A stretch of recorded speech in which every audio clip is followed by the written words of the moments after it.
These are the elevators at 200 Meyran, formerly the Parkvale Savings Building in Oakland, Pittsburgh, Pennsylvania. I believe this is UPMC building. I'm not sure what these were originally, but they're modernized with Otis Series 2. And here you have the left elevator. These are original Otises. We'll go up to 5. Otis Series 2. Oh, big care. Interesting. Elevator number 1. Here we go up. No chime.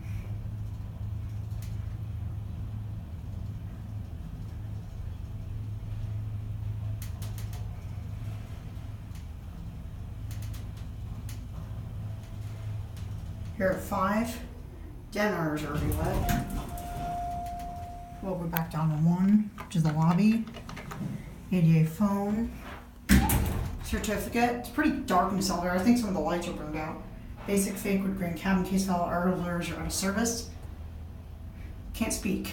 Yeah, very dark lighting. These were obviously modernized. Probably originally had black buttons or Lexan buttons. Here back at 1. There's not even a speaker for the broadcasting chime. Here back at 1. Here it closes. Now it's going to be it.